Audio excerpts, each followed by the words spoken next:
தன்னோட குழந்தைய கடிச்சதால நாயை கொன்னே தீரணும்னு நினைக்கிற முதலாளிக்கும், எல்லா உசுரும் ஒன்று தான், நாயை கொல்லக்கூடாதுன்னு நினைக்கிற ஒரு தொழிலாளிக்கும் நடக்கிற கதை தான் அலங்கு.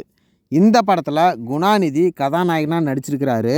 குணாநிதி தோட்டத்தில் வேலைக்கு போவார். அப்போ அவருடைய முதலாளி நாய் கோழி கழிவுகளை சாப்பிட்டு நோய் வந்ததால் அந்த நாய்க்கு விஷம் வச்சிடுவார். அந்த நாயை ஒரு சாக்கில் போட்டு குடோனில் போட்டு வச்சிருவார் அந்த முதலாளி. அப்புறம் குணாநிதியை கூப்பிட்டு அந்த நாயை புதைக்க சொல்லுவார். குணாநிதி அந்த நாயை புதைக்கும்போது நாய் கொஞ்சம் உயிரோடு இருக்கும். சரி, இந்த நாயை நம்ம கொல்ல வேணாம், காப்பாற்றிடலாம் அப்படின்னு காப்பாற்றி நடுக்காட்டில் கொண்டு போய் விடுவான். அப்படி விடும்போது தான் சொல்லுவான், மனுஷன் மிருகமாக வாழ்கிற இந்த சமூகத்தில் நீயும் நானுமே போராடி தான் வாழ்ந்தாகணும். அதனால நீ உயிரை மட்டும் கையில் வச்சுக்கோ, மற்றதெல்லாம் இந்த காடும் மலையும் பார்த்துக்கும் அப்படின்னு சொல்லிட்டு குணாநிதி அந்த நாயை அங்கேயே விட்டுட்டு வீட்டுக்கு போக ஆரம்பிச்சிருவான். கொஞ்ச நேரம் கழித்து அந்த நாயும் குணாநிதியை தேடி வீட்டுக்கு வந்துடும். இதை பார்த்த அந்த குணாநிதிக்கு ரொம்ப சந்தோஷம். இப்படி நம்ம விட்டுட்டு வந்துமே நாய் நம்ம கூட வந்துருச்சு இல்லையா, அதனால இதை நம்மளே வளர்த்திடலாம் அப்படின்னு நினச்சி அந்த நாய்க்கு களி சோறு வைப்பான். வச்சது மட்டும் இல்லாமல் என்ன பேர் வைக்கலான்னு யோசிக்கும் பொழுது குணாநிதி தங்கச்சி நம்ம பாட்டி பேர் காளியம்மான்னு வைக்கலாம் அப்படின்னு சொல்லுவா. சரி, காளின்னு வைக்கலாம் அப்படின்னு அந்த நாய்க்கு காளின்னு பேர் வச்சுருவாங்க. அடுத்த நாள் குணாநிதி வேலைக்கு போகும்போது முதலாளி தன்னோட பேச்சை கேட்காதனால குணாநிதியை வேலையை விட்டு நிறுத்திடுவான். அது மட்டும் இல்லாமல் குணாநிதியோட அம்மா அந்த முதலாளிக்கிட்ட இவங்க தோட்டத்தை அடகு வச்சு 2 லட்ச ரூபா பணமும் வாங்கியிருப்பார். அதையும் ஒழுங்காக கட்டிடு அப்படின்னு சொல்லி குணாநிதியை துரத்தி விட்டுருவார் அந்த முதலாளி.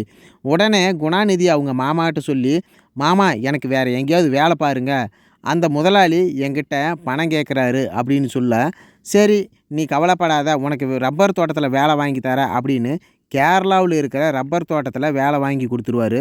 குணாநிதியும் அவன் ஃப்ரெண்டும் அந்த நாயும் கேரளா போயிடுவாங்க. அந்த கேரளாவில் ரப்பர் தோட்டம் முதலாளிக்கு குழந்தையே இருக்காது.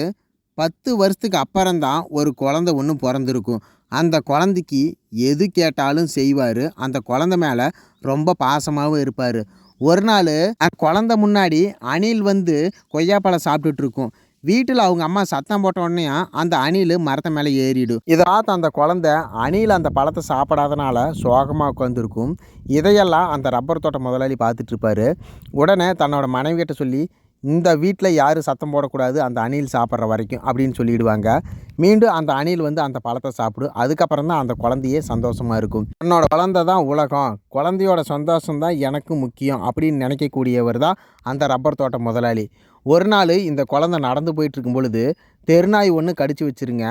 உடனே அந்த குழந்தைய தூக்கிட்டு ஆஸ்பத்திரிக்கு போயிடுவாங்க. அங்கே பக்கத்து வீட்டில் ஒரு பையன் நாய் மாதிரியே குலைச்சிட்ருப்பான். இந்த ரப்பர் தோட்ட முதலாளி அதை போய் பார்ப்பான். உடனே தன்னோட பொண்ணு இந்த மாதிரி ஆயிடுச்சுன்னா என்ன பண்ணுறது அப்படின்னு பயந்துட்டு இருக்கும்போது அந்த டாக்டர் வந்து சொல்லுவார், அந்த பையனுக்கு ரேபிஸ் நோய் அட்டாக் ஆயிடுச்சுங்க, ஆனால் உங்கள் பொண்ணுக்கு அட்டாக் ஆகலை, எல்லா ஊசியும் போட்டாச்சு, நார்மலாக தான் இருக்கிறாங்க அப்படின்னு சொல்லிடுவாங்க. அது மட்டும் இல்லாமல் அந்த டாக்டர் என்ன சொல்லுவார்னா, உங்கள் பொண்ணுக்கு நாய் பொம்மை, நாயோட சத்தத்தை கேட்காத மாதிரி பார்த்துக்குங்க அப்படின்னு சொல்லிடுவார். உடனே அந்த முதலாளி தன்னோட ஆட்களை கூப்பிட்டு, ஊருக்குள்ளே ஒரு நாய் கூட இருக்கக்கூடாது, எந்தெந்த நாயெல்லாம் உங்கள் கண்ணில் படுதோ அதையெல்லாம் வெட்டி கொல்லுங்கடா அப்படின்னு சொல்லிடுவாங்க. உடனே மக்களும் நாயெல்லாம் வெட்டி கொல்ல ஆரம்பிச்சிடுவாங்க. நாய் மேலே பாசமாக இருக்கிற குணாநிதி ஒரு நாள் கடத்தெருவுக்கு போகும்போது ஊரில் அங்கங்கே நாய் செத்து கிடக்கிறத பார்ப்பான். நம்ம நாய் பார்த்து ரொம்ப நாள் ஆச்சு, காளி காளின்னு ஊர் ஃபுல்லாக தேடுவான். நாய் கண்ணிலே தென்படாது. ஒரு டெம்போ ஒன்று அவன் கண்ணு முன்னாடி போகும். அதுக்குள்ளே குணாநிதியோட நாயும் அதுக்குள்ளே இருக்கும். அந்த டெம்போ இந்த நாய்களை கொலை செய்யறதுக்காக ஒரு குடோனுக்கு போயிட்டுருக்கும். உடனே அது பின்னாடியே குணாநிதியும் அவனுடைய நண்பர்களும் ஓடுவாங்க. அங்கே போய் பார்த்தா இந்த ரப்பர் தோட்ட முதலாளியோட சொந்தக்கார பையன்தான் அங்கே நிற்பான். அவன்கிட்ட குணாநிதி, அண்ணா என்னோட நாயை மட்டும் விட்டுடுங்கண்ணே அப்படின்னு சொல்லும்போது, நீ ஒழுங்காக ஓடி போயிரு, நீ ரப்பர் தோட்டத்தில் பிரச்சனை பண்ண பையன்தானே, நீ இங்கே இருந்து போயிரு, இல்லைன்னா அந்த நாயோட சேர்த்து உன்னையும் வெட்டி போட்டுடுவேன் அப்படின்னு சொல்ல குணாநிதி அந்த ரப்பர் தோட்ட முதலாளியோட சொந்தக்கார பையனை அடிக்க ஆரம்பிச்சிடுவான். அவன் கையில் இருந்த கத்தி அவன் கையை தெரியாதனமாக கட் பண்ணிடும். இதனால் குணாநிதி பயந்து நாயை தூக்கிட்டு அங்கேருந்து ஓடிடுவான். ரப்பர் தோட்ட முதலாளியோட பையனோட கையை வெட்டினதுனால குணாநிதியையும் அவனோட நண்பர்களையும் நாயையும் கொன்னே தீரணும்னு அந்த ரப்பர் தோட்ட முதலாளி தன்னோட ஆட்கள்கிட்ட சொல்லி விட்டுருவாங்க. அந்த ஆட்களும் குணாநிதியை தேடிட்டு இருக்கும்போது குணாநிதி அவங்க மாமா கிட்ட நடந்ததை சொல்லுவான். சரி, நம்ம கேரளாவில் இருந்தோம்னா நம்மளை கொன்னுடுவாங்க, அதனால நம்ம தமிழ்நாட்டுக்கு போயிடலாம் அப்படின்னு காட்டு வழியாக போவாங்க. ஏன்னா செக் போஸ்ட்டு ஃபுல்லாக அந்த ரப்பர் தோட்ட முதலாளியோட ஆட்கள் இருப்பாங்க. காட்டுக்குள்ளேயே அந்த ஆற்றை பிடிச்சிக்கிட்டே போனோம்னா ஒரு அருவி வரும், அந்த அருவியை தாண்டினா தமிழ்நாடு எல்லை வந்துடும் அப்படின்னு சொல்லி நடந்து போயிட்டுருப்பாங்க. அது பின்னாடியே ரப்பர் தோட்ட முதலாளியோட ஆட்கள் துரத்திக்கிட்டே வருவாங்க.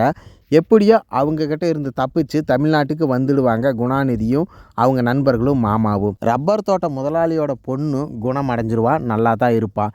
உடனே ரப்பர் தோட்ட முதலாளியோட மனைவி கேட்பா, நீங்கள் ஊரில் இத்தனை நாயை கொன்று இருக்கிறீங்க, அது மட்டும் இல்லாமல் அந்த பையனையும் கொல்ல துடிக்கிறீங்க, போய் நீங்கள் பாவ மன்னிப்பு கேளுங்க, உங்கள் பொண்ணு தான் நல்லா இருக்கா இல்லையா அப்படின்னு சொல்லி அந்த ரப்பர் தோட்ட முதலாளியை மனமாற்றம் அடைய வச்சிருவா. ரப்பர் தோட்ட முதலாளியும் திருந்திடுவான்.